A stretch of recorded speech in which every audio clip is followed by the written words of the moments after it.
Hello, and welcome to The Monster and the Child, where childhood studies and monster studies collide.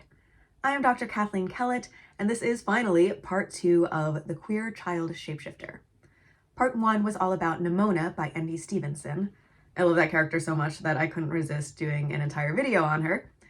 And now I am going to talk about My Favorite Thing is Monsters by Emil Ferris, and I Saw the TV Glow, written and directed by Jane Schoenbrun.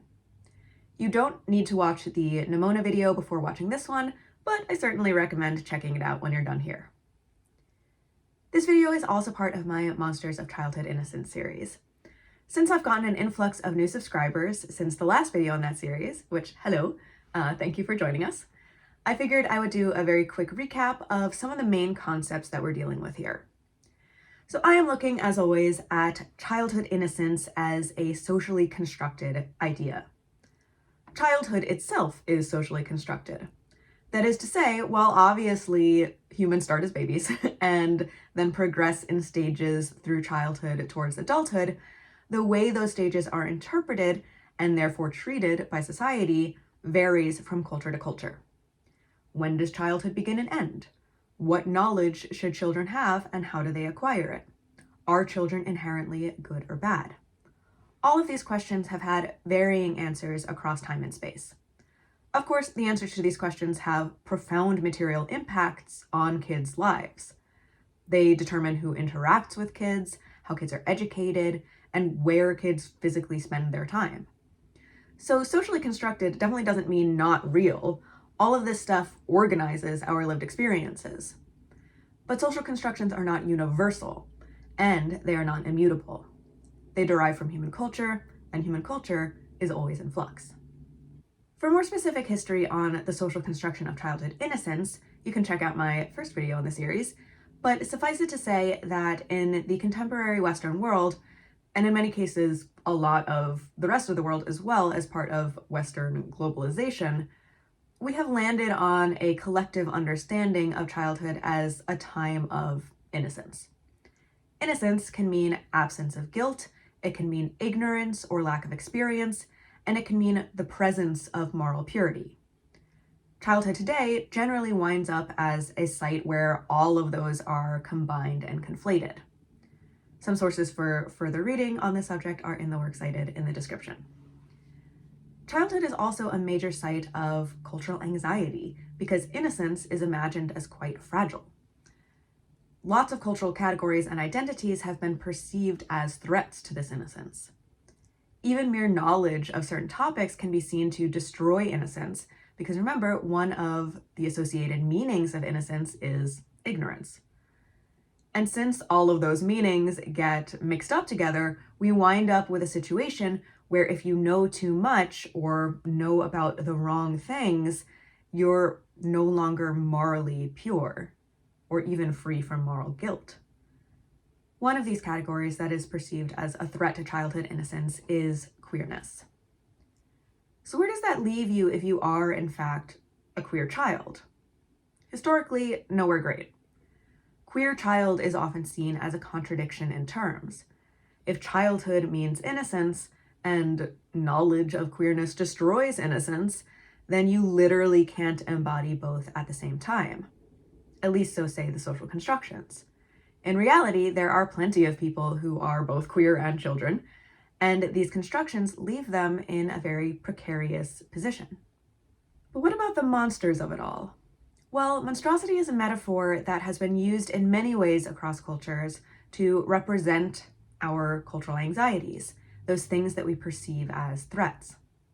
So unsurprisingly, queerness and monstrosity have a long history together. But that doesn't have to be all bad. Figures such as the shapeshifter may have originally been associated with queerness due to negative stereotypes about deception, animalistic subhumanity, or just failure to embody social norms, but for probably about as long as monsters have been used against the queer community, we've also found ways to reclaim them. So today we're going to explore 2 narratives by queer creators that use shapeshifting, defined broadly, as a way of portraying the embodied experiences of that thing that is not supposed to exist, queer childhood. My Favorite Thing is Monsters is a 2-volume graphic novel by Emil Ferris. It follows 10-year-old Karen Reyes as she tries to solve the murder of her neighbor, Anka, in 1960s Chicago. As you can see from the depiction of Karen, and from the title of the books, we are absolutely immersed in monstrosity from page 1. The conceit of the graphic novels is that we are reading Karen's notebook. The whole account is her own graphic diary. This makes her a very artistically talented 10-year-old. Karen is obsessed with monsters. She loves creature features and horror magazines. She depicts herself consistently as a monster. The very first sequence of the first volume shows Karen transforming into a werewolf, except she also already starts as a Wolfgirl, with pointed ears, tusks, and claws. This is what she perceives as her default state, but she can always become more monstrous. She describes the physical transformation not only of her body, but of her gendered clothes. Quote, "The nightgown which Mama was so proud of finding for a steal had ripped to shreds. It was a shame because even though I never liked the girly look of the nightie, I knew that Mama would be super disappointed because I hadn't taken care of my things." End quote. Karen imagines her howl ringing through the neighborhood and surrounding adults saying things like, "Kill the monster and let's smoke that freak." When a brown youth sitting on the sidewalk says, quote, "Maybe it can't help being different and maybe you shouldn't be pestering it in its lair," end quote, a white adult answers, "Dumb Indian." Karen pictures herself in her transformed state. The only part of her nightgown that remains is a bow around her hairy neck, as the mob approaches.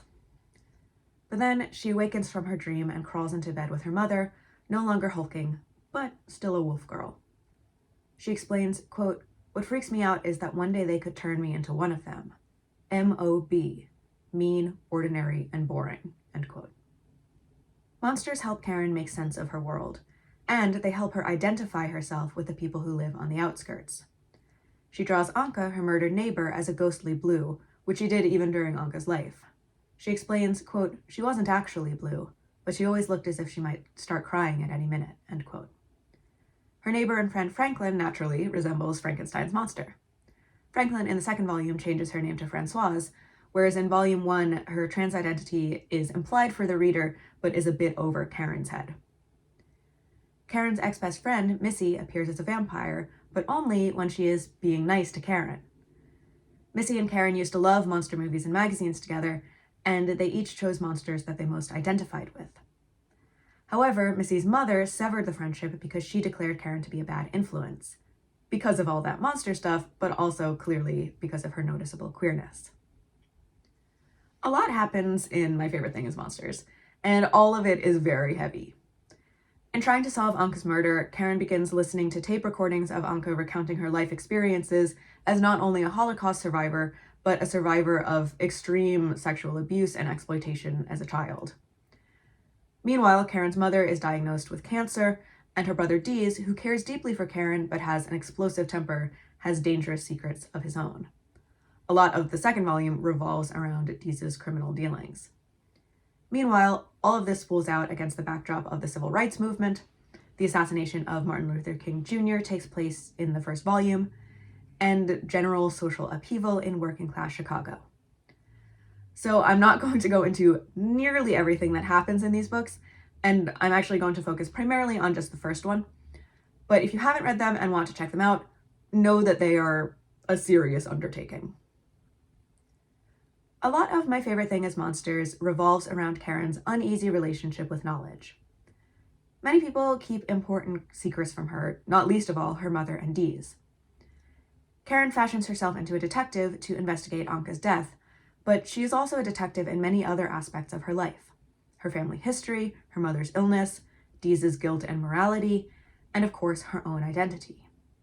She can only approach many of these subjects obliquely, safely wrapped in layers of metaphor. For example, when her mother comes clean about her illness to Karen, Karen represents that conversation in a barely legible swirl of words around her more monstrous form. At the top of the page, it reads, quote, "Sure, it seemed like I was listening to them," end quote, but the snatches of conversation are all warped. Some are about mundane topics, and others are fragments of her mother's treatment plan, but Karen can't even finish writing the word radiation.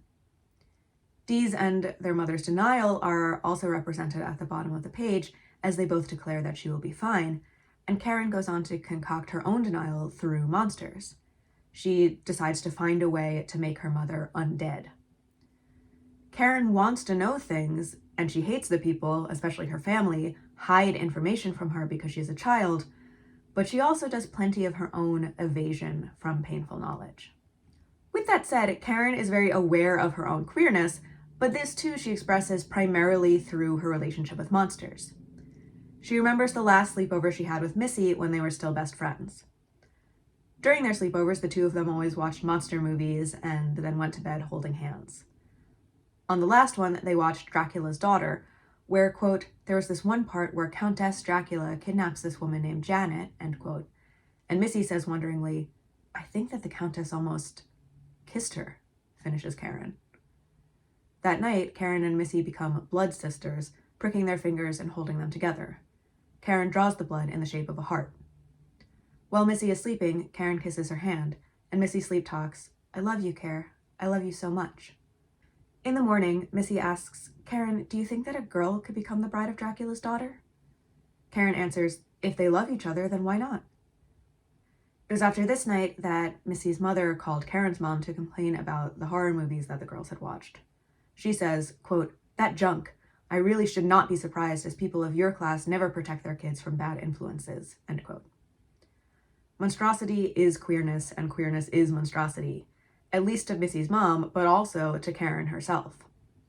They are linked by being wrong for children, so it makes sense that Karen and Missy would explore one through the other. In many ways, horror tropes and monster movies can be much more tangible to queer children than new and nebulous feelings of attraction, desire, or gendered ways of being.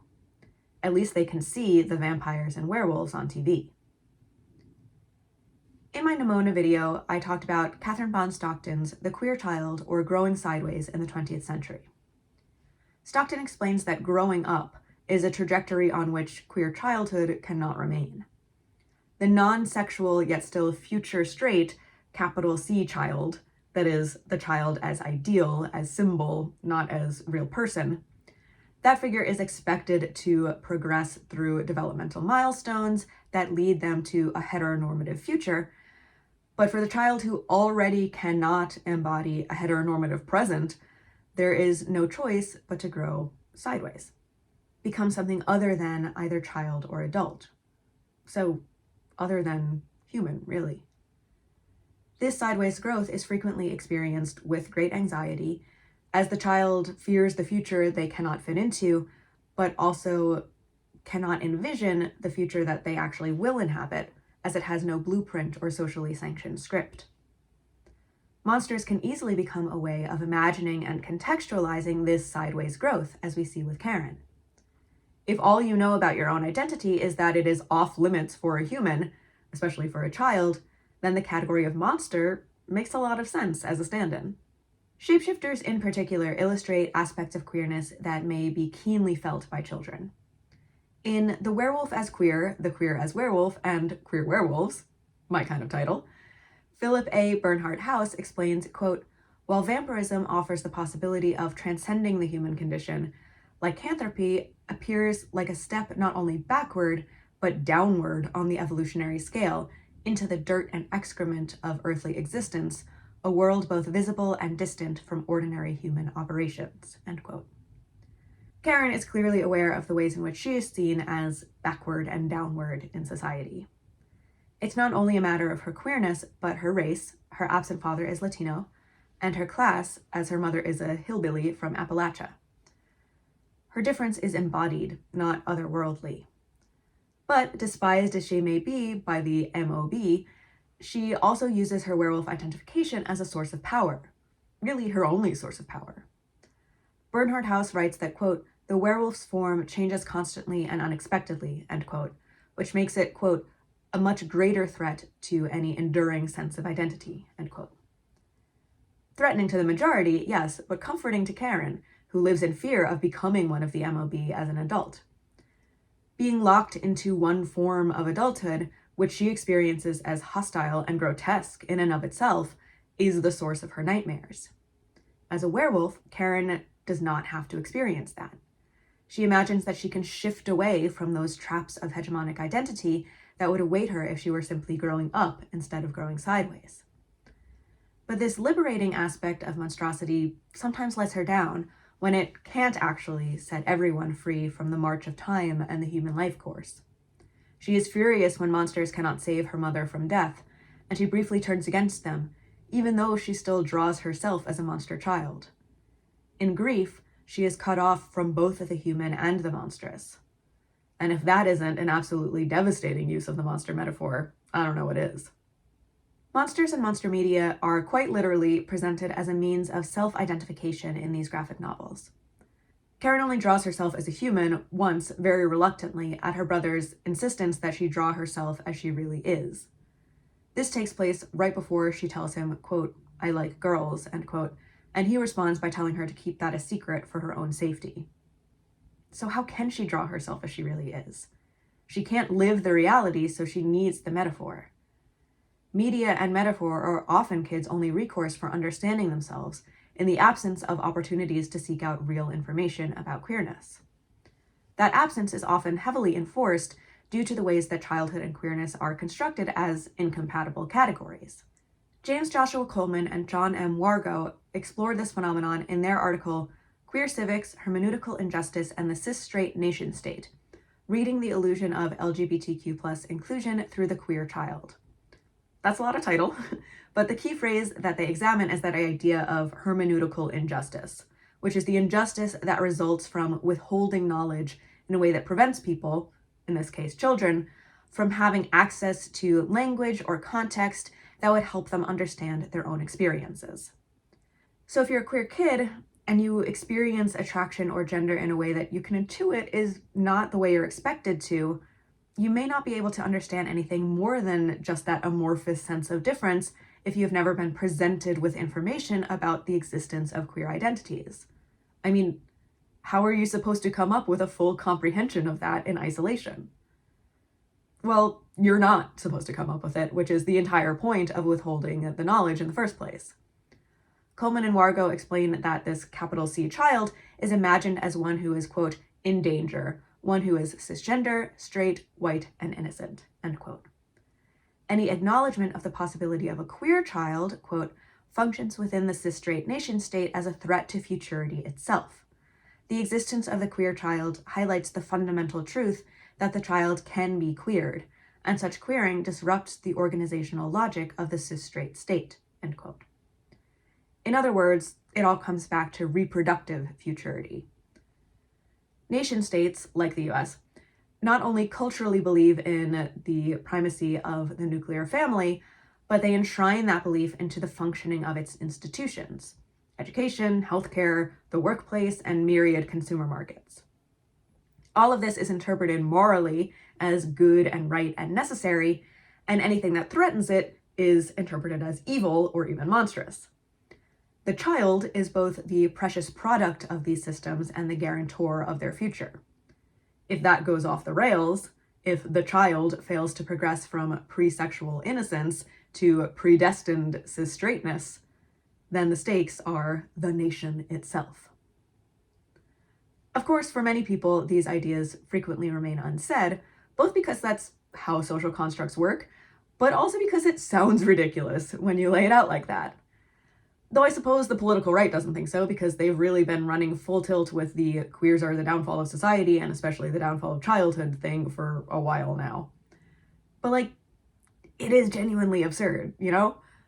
Sure, reproduction can't happen between two uteruses or whatever, but all the women and babies who died in childbirth through the whole of human history didn't bring all of civilization down, so why should a minority population of non-reproductive partnerships? Plenty of whom use other means to reproduce now anyway.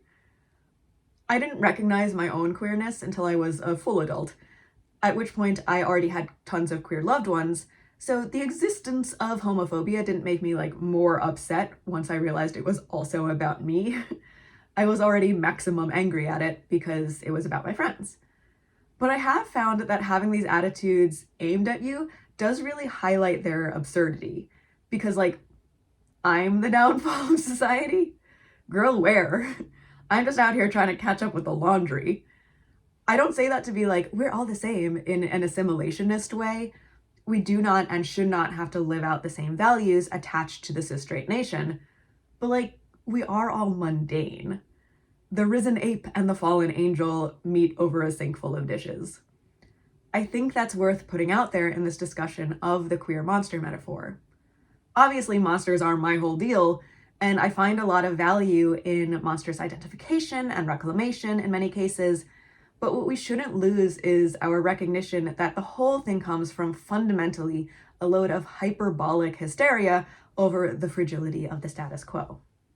And like, if the status quo is so unstable that I can wreck it as a monster, then I really think that's not a me problem. But I digress. Coleman and Wargo demonstrate that knowledge of queerness is interpreted as inherently sexual. Not only that, the knowledge itself is said to sexualize children, which is the rationale used to forbid it. And of course, anyone who would sexualize childhood must be monstrous, because that is destroying the most fundamental construct of childhood, innocence. You see how all of this functions as a sort of this self-sustaining cycle? That's how we get things like the Don't Say Gay laws and bills in various states that seek to forbid mentions of queer identity in education. These bills typically start with young children because it's easy to say, why should little kids have to hear about that stuff? Why do you want to compromise the innocence of the K through 3 set? And then the rhetoric creeps its way up, like we see in pushing for example, book bans in middle schools and high schools. Young adult literature is a frequent target of book challenges. That, in turn, sets the stage for raising the age of consent for things like transgender healthcare, until it is over the age of majority in several areas. You can vote and join the military at 18, but you're too young for hormones. How would you even know yourself well enough yet? Because we haven't given you that knowledge. Again, links in the works cited to find out more. Coleman and Wargo argue that all of these legislative moves constitute, quote, an active attempt to maintain social power by denying knowledge and interpretive frameworks, end quote. So what does all that denial do to the kids themselves? Scott McKinnon, Shirlene Robinson, and Robert Reynolds explore that question in I Could Tell I Wasn't Like Everybody Else, Toward a History of Queer Childhoods in Australia. They conducted interviews with queer adults to invite them to speak about the experience of growing up, or growing sideways, throughout the 20th century. Their study participants reported on exactly what Coleman and Wargo discussed. Knowledge of queerness was off limits, sometimes not even known enough to conceptualize at all. McKinnon et al. Explain that this practice, quote, erases the needs of LGBTIQ young people and positions adults seeking to support queer children through, for example, the provision of age-appropriate information and resources as threats to the sanctity of the innocent heterosexual child, end quote. In the absence of straightforward information, the interviewees often, quote, described a childhood sense of getting something wrong, an inexplicable and intangible error that was somehow beyond definition and yet determined a great deal, end quote. Their behavior, particularly gendered behavior, was policed by both adults and peers, but to an end that could not be spoken of around them. They knew that they were breaking the rules somehow, but were denied explanation of why the rules existed or even what the rules were. Information had to be gleaned obliquely, put together piecemeal, all in the name of protecting childhood. Karen uses monsters to explain and even resolve that sense of getting something wrong. She perceives herself as both different in the present and certainly different in the future, as she can shapeshift into forms that are even more divorced from the norm. The main story does not seem at all resolved by the end of the second volume, but it also came out 7 years after volume 1, so who knows when a third volume may or may not appear. But meanwhile, Karen's werewolf identification, particularly in the first volume, serves as a fascinating illustration, literally, of how queer childhood can be experienced in a society where those two categories are not supposed to coexist. After all, wolf and human aren't supposed to coexist either. Shapeshifters are, by definition, the embodiment of more than one incompatible category at the same time. That's what makes them threatening, or, to kids like Karen, comforting. At least she is not alone in embodying contradictions. But contradiction is not the only meaning associated with shapeshifters. These types of monsters also cannot be contained by boundaries or limitations. Sometimes they triumph over them and bust free, but sometimes those boundaries can be pretty damn strong. So what happens when the shapeshifter does not have room to shift? I Saw the TV Glow is billed as a psychological horror film. Psychological horror does not have to be as jumpy or big as other subgenres. Suspense is the main tool here. But horror still kind of implies scares, so when I sat down to watch this movie knowing little about it other than its rave reviews in queer circles, I was expecting in some way to be made afraid. But this isn't a Silence of the Lambs or The Shining kind of psychological horror. We're not dealing with terror, really, in this film. Instead, we're dealing with dread and grief. Grief for oneself, grief for a lifetime of getting it wrong. It's a quiet film, its emotions often muted, but the heaviness of it can be crushing. It's a pretty incredible piece of art, and if you have not yet watched it and are intrigued by my description of how upset it will make you, intended as a compliment, then maybe pause the video and go do so before continuing, because there will be spoilers herein. Or if you don't care about spoilers, you can watch the video and then go see the film for yourself afterwards. We begin the film with our narrator, Owen, introducing us to The Pink Opaque, the young adult TV show that has defined Owen's adolescence and, in many ways, adulthood. Owen was first introduced to this film by Maddie when Owen was just on the edge of puberty, and Maddie was a few years older.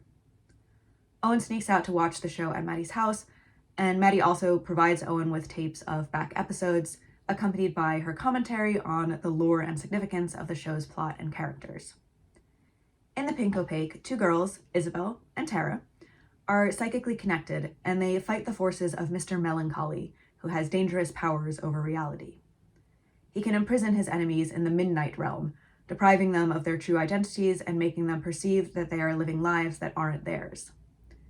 Isabel is the show's protagonist, and Tara, who's been aware of her powers for longer, provides her with strength and resolve, and assurances that she isn't crazy.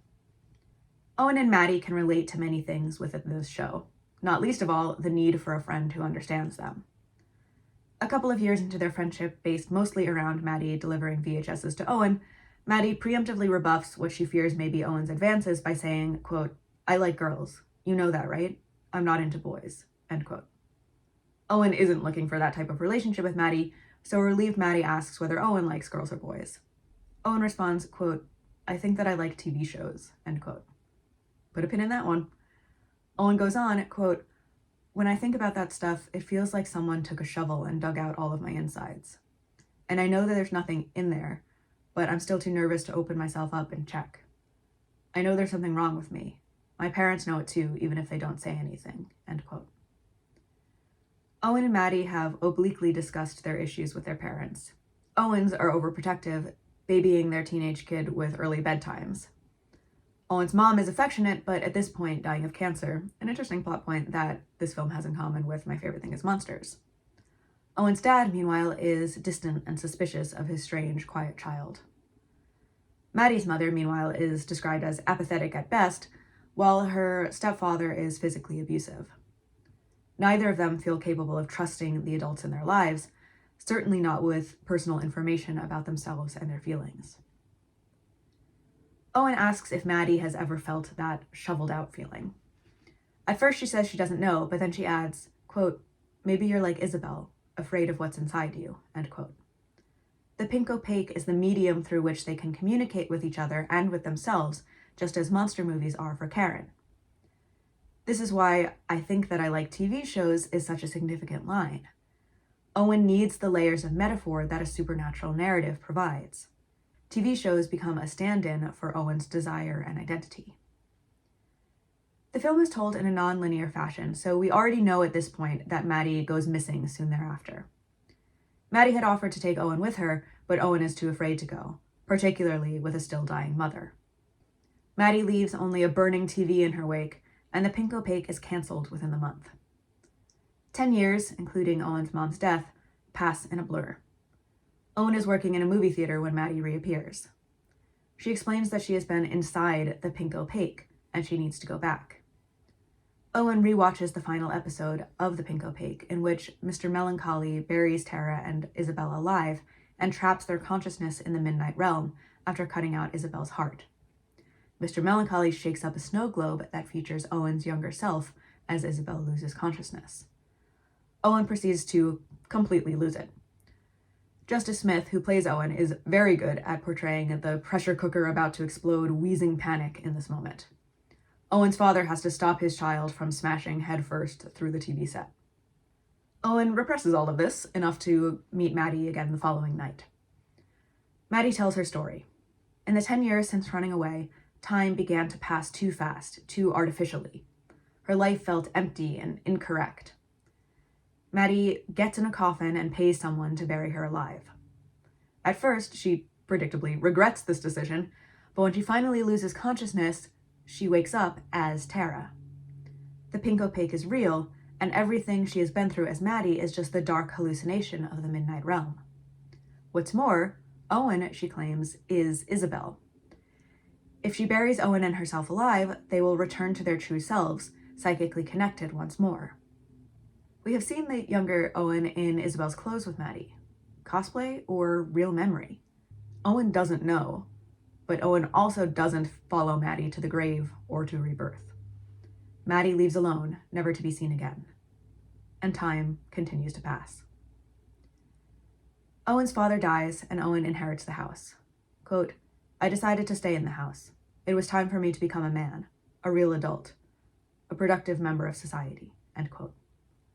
Owen also directly talks to the camera to claim, quote, "I've even got a family of my own. I love them more than anything." End quote. We, the viewers, do not get to see this family. Owen closes the front door before we can follow inside to this ostensible domestic bliss. They may as well not be real. Owen now works in a fun center, like an arcade, Chuck E. Cheese type of birthday party place for kids. Between these two adult jobs that Owen has had, movie theater attendant and fun center employee, Owen has remained ensconced within places of escape, of remove from the grown-up world, and even from reality in general. Fictional narratives, games, and tokens, nothing that holds tangible meaning outside of these buildings. But when Owen tries to revisit the fictional escape of the Pink Opaque, it's all wrong. The cast is different, younger, the effects cheesier, the morals obvious and hokey. It's like trying to go back to Buffy and instead getting Alex Mack. Also, more on Buffy in a minute. Meanwhile, Owen's lifelong asthma is steadily worsening, making each breath painful to listen to, like someone suffocating underground. Finally, Owen, now looking old and haggard, reaches a breaking point. At a child's birthday party at work, Owen starts screaming in panic and pain. Quote, "You need to help me. I'm dying right now." End quote. The partygoers stop singing, but they otherwise don't react. They also might as well not be real. Heaving for breath, Owen goes to the bathroom and coughs up blue sludge and dirt. Shirtless and gaunt, Owen slices a box cutter through the middle of her torso to reveal glowing TV light. Owen holds open the skin and bathes in the blinding illumination with an expression of something like joy or maybe relief. But then, Owen, covered up again, hurries through the fun center and apologizes to everyone in sight for the earlier outburst. The wheezing is worse than ever. And then the movie ends. So, I managed to avoid pronouns for Owen right up until the very end there, which was not easy to do, let me tell you. But while Owen may still not have a clear idea, I'm just going to run with she from here on out due to this identification with Isabel. The writer-director, Jane Schoenbrun, has said that this is a movie about Owen's egg cracking, which for those of you unfamiliar with trans expressions, means the moment of realization about one's own gender identity. As I Saw the TV Glow attests, this moment can be very long. You may be wondering why I put this movie in the shapeshifter category, and it's true that I am stretching the definition here, but I think if you're going to stretch the definition of anything, shapeshifter makes sense. I do think, however, that the Owen, Isabel, and Maddie Tara pairings function as kinds of shapeshifters because of some of the things we discussed with My Favorite Thing is Monsters, as well as in my earlier video on Nimona. Starting with the obvious, we do have multiple forms here, more than one body inhabited by the same identity. The horror, however, is not the ability for these two things to exist at once, that smashing of boundaries that shapeshifters represent, but instead the inability to shift. It's the maintenance of boundaries that is literally killing Owen. Neither Owen nor Maddie remain children or adolescents in the story. Both grow to adulthood, but the focus on non-linear time and the primacy of a young adult piece of media are highly significant. Again, we have this presentation of growing sideways, just as Stockton laid out. The narrative keeps circling Owen back to her youth, and then skipping ahead in her adulthood, glossing over what are theoretically huge life milestones like marriage and becoming a parent. It's the adolescent connection with Maddie that really matters, along with the metaphors contained within Owen's youth media touchstone that make her feel real, like herself. She doesn't even really know what those things mean, but she knows that the pink opaque is more solid than anything else in her life. Owen has failed to really grow up, but she also ran out of room to grow sideways. Or, more accurately, she refused the opportunity to do so. She would not go down into the earth in order to come back up in a parallel place. That was too scary, too much like death. Stockton writes that the queer child is displaced in time, haunting the adult that she becomes. Because the language and knowledge of queerness is withheld from children, the children themselves can rarely claim the label of queer child, so it can only be applied retroactively. Therefore, quote, the proto-gay child has only appeared through an act of retrospection and after a death. For this queer child, whatever its conscious grasp of itself, has not been able to present itself according to the category gay or homosexual, categories culturally deemed too adult since they are sexual, though we do presume every child to be straight. The effect for the child who already felt queer, different, odd, out of sync, and attracted to same-sex peers, is an asynchronous self-relation. Certain linguistic markers for its queerness arrive only after it exits its childhood, after it is shown not to be straight, end quote. We can easily sort of substitute in a transgender for gay here in the case of Owen in I Saw the TV Glow. Owen felt hollowed out with a shovel as an adolescent, but without recourse to understanding why. All she had access to was Maddie's offer of identification with Isabel, but even this did not make full sense in the moment. Only as an adult can the possibility of actually being Isabel be spoken. The idea that maybe Owen was Isabel all along, even retroactively, a girl child, a trans kid, who can now be identified as such if Owen claims the self-knowledge of being a trans adult. But this identity is still displaced again through denial. Owen keeps getting older, but Isabel doesn't. She is still a teenager, and the implication is that if Owen buries herself and returns to the pink opaque, she would be too. She would grow not even sideways, but backwards into who she was meant to be. But going back isn't really possible, is it? Trans people have, of course, been incredibly vilified, both historically and now, and people who have been treated as monsters often turn to monster stories and metaphors as ways of explaining their experiences, as we have shown. But also the idea of transformation is the barest step away from transition. So a lot of these monster metaphors can be particularly resonant for trans writers and thinkers. Theorist Susan Stryker doesn't go with the shapeshifter, but instead adopts Frankenstein's monster's identity in her essay, My Words to Victor Frankenstein Above the Village of Chamonix, Performing Transgender Rage. She writes about her body as a, quote, technological construction, end quote. Owen has not been technologically constructed in the same way since she has avoided the knowledge that would allow her to do that, but she is a mediated construction, a construction of TV light and scripted characters, considerably more so than she's ever flesh and blood. I mentioned Buffy before. Not only is the name Tara a deliberate reference to the landmark lesbian character from the show, but the actual actress who played Tara has a cameo prompting an A of recognition from the two queers on my couch, i.e. me and my wife, when she popped up. This was clearly the intended reaction for the intended audience. We are meant to get the reference, to find that retroactive touchstone for so many queer adolescents who did not quite yet know or admit to themselves that they were queer. I mentioned in my Nimona video that I wrote a whole gay werewolf young adult novel manuscript when I thought I was straight, so I can kind of speak to mediated sublimation and construction of proxy selves through fantasy and monstrosity and metaphor. Also, through specifically youth media, the construction of retroactive younger identities, although I don't want to overstate that point for myself since I did start it for my MFA in writing for children, and that's also what I always write. But I mean, still.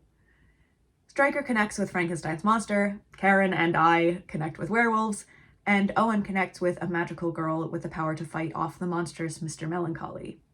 Schoenbrun is not interested in subtlety here. We find something bigger, other, displaced in time and space and development to make sense of our past and present selves. And if we're lucky, we get to shift, to take a form that feels real, no matter how maligned, no matter how inhuman.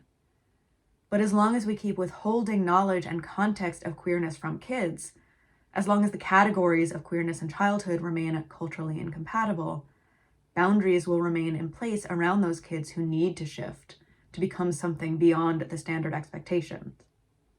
Those boundaries also then remain around adults, and they really can be suffocating. I went to them.us to collect a smattering of queer news stories that also pertained to childhood.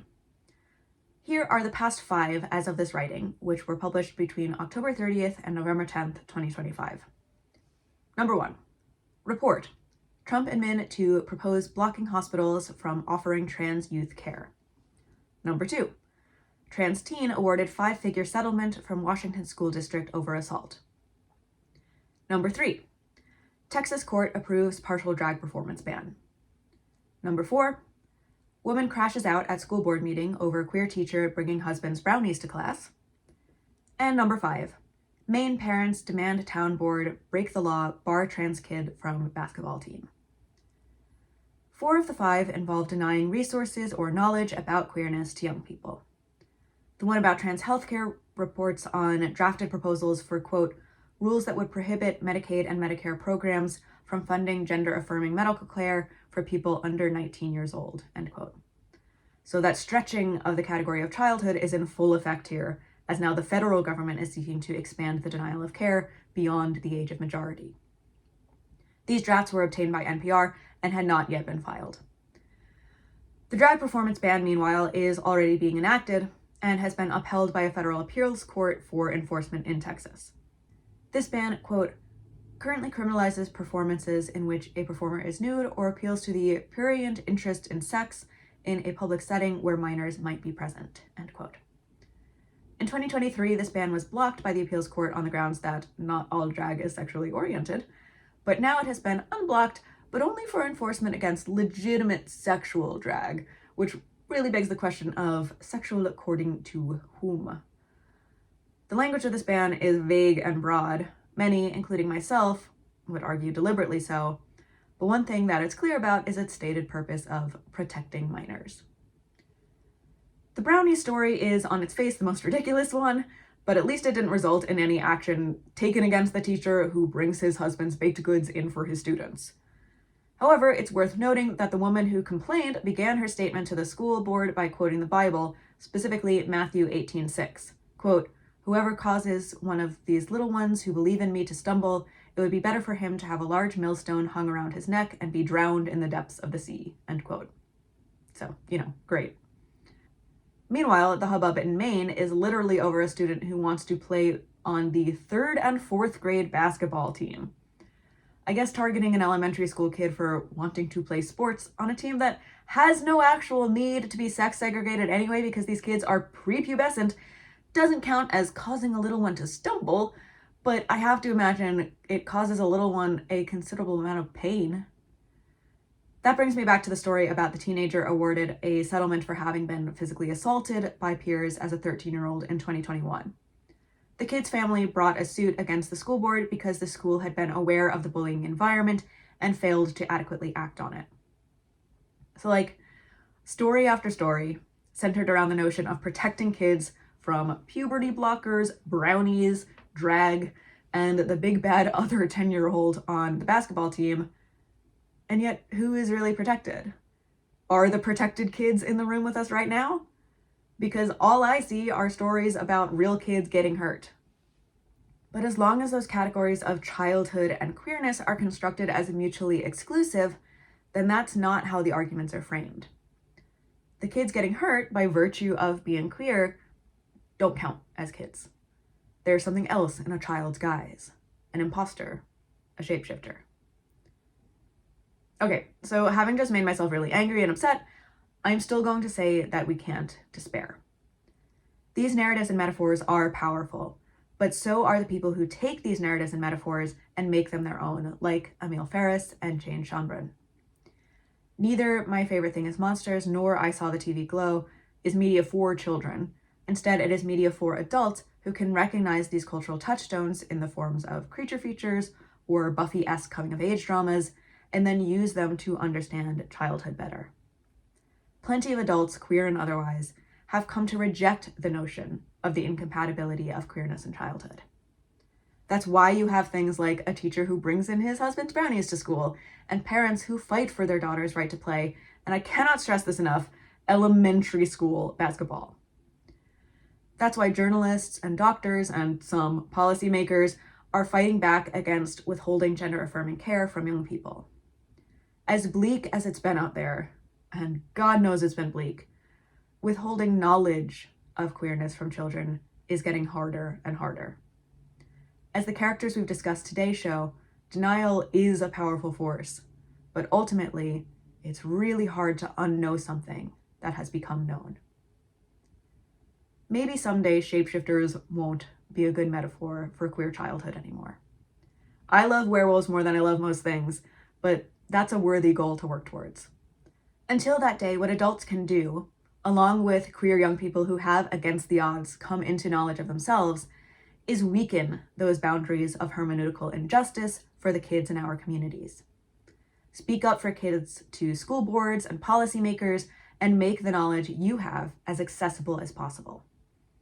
The more we can help to peel away those barriers that our society has built around young people's identities, the further those kids can see beyond them. And they might be able to find a form that they actually want to shift into. Thank you so much for watching this video on this topic that is very near and dear to my heart. I hope that you enjoyed it, and if you did, I would appreciate if you would like the video and subscribe to the channel for future discussions. I am dying to hear your thoughts in the comments. Do these stories of queer child shapeshifters speak to you and your experiences? Do you have any queer child shapeshifter recommendations for me? If you really want to keep the conversation going, consider supporting me on Patreon. Patrons get the chance to vote on monster stories to be included in future videos, as well as extra reaction videos to new-to-me stories. Plus, early in the new year, I will be setting up some book clubs, and $5 tier patrons will have first dibs on joining. Lots of exciting stuff coming up. Meanwhile, the most helpful thing you can do is share the video. The more people this reaches, the easier it will be for me to start up another project I am designing, which is a program of book clubs and academic/creative/activist mentorship services for teenagers. Next up on the channel, we will be continuing our conversation about queer child monsters, but this time we're bringing in the vampire. I hope you will join me for that conversation in 2 weeks. Until then, take care, and I will see you soon on The Monster and the Child for more monstrous food for thought.